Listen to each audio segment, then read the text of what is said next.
Hey y'all, welcome back to the party. It's me, your girl BrittReacts, and today we are reacting to Norm Macdonald on the Conan O'Brien show, talking about magic doors, the North 40, and how to hug. Norm Macdonald, ladies and gentlemen. Norm, you know, I didn't get a chance to talk to you before the show, and I like to find out how you're doing in your personal life. I know you're from Canada. Yes. And do you get back? Rural Canada. Deep rural Canada. And do you get back there much and see the old gang, the old chums? God, yeah. You know, I grew up, we didn't know the things that you do in the city. City folks, I remember when my dad, when I was young, he took me to the first time we ever went to the city. And we saw an elevator, and by God, my dad didn't know what it was, and I didn't know what it was. Mm-hmm. And we see the doors, it was just magic doors to us. That's what my dad called magic doors. The doors open, and a big, fat, old, ugly woman in a wheelchair got in. Mm-hmm. And then the doors closed. And then the doors open again, and a beautiful blonde walked in. And my dad says, "Quick, go get your mother." Now, that guy was listen.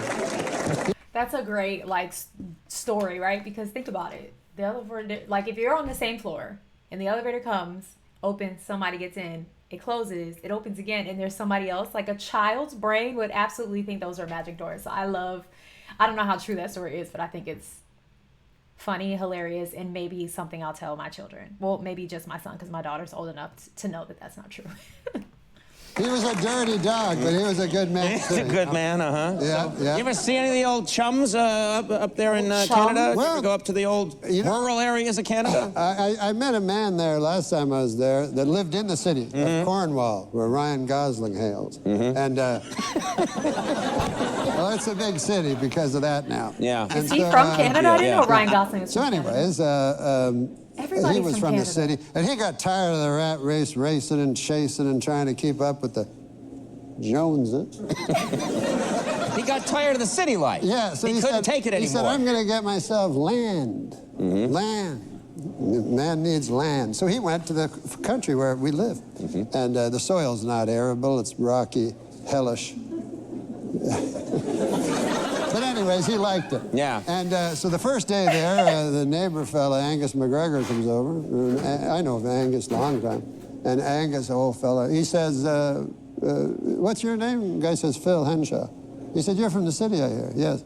He says, "Well, I just come over to say hello." God, the city fella says, "Isn't that something? All the years I was in the city, I never met my neighbor." I figured out why I love Norm Macdonald so much, and it's because he reminds me so much of my father-in-law. In the way that they tell stories, where you can get a little lost along the way, but then it always comes full circle and you're always laughing. It just reminds me so much of him, and I think that's why I instantly gravitated towards him and the way he speaks and he tells his stories in his niche of comedy, if you will. And I think that's what makes him so enjoyable, because he's working, right? But he feels like he's just talking to you and telling you a story, like when I'm talking to my father-in-law. And I think that's the magic of Norm Macdonald's storytelling, is you really can't tell if he's joking or not. It really doesn't feel like you're listening to someone set up a joke. You're just listening to someone tell us a story. I lived in an apartment, and I never... First day here on the farm, and here you are saying hello. "Well, I'm saying more than hello," says Angus McGregor. "I'm going to invite you to a Welcome Wagon party over at my farm."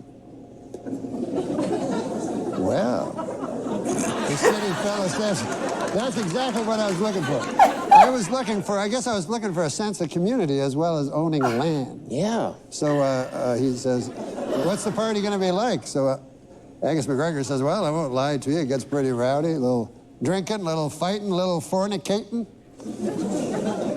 So the guy says, "Well, that's all right with me. What time do I show up?" Angus says, "It don't matter, just the two of us." Now... Right.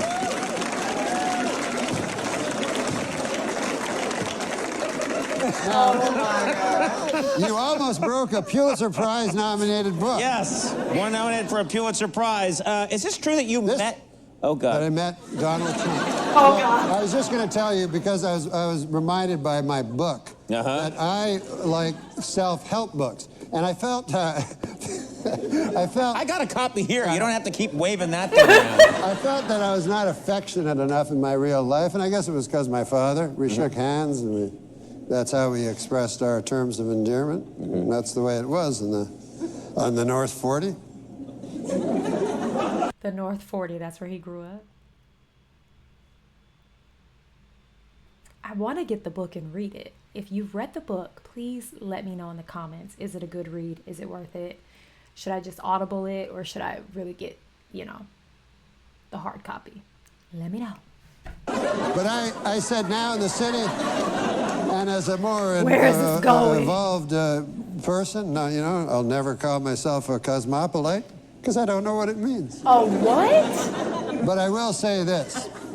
I wanted to get a book just to teach myself how to be affectionate, and I didn't know if they had it. But I found one in a bookstore. It was called How to Hug.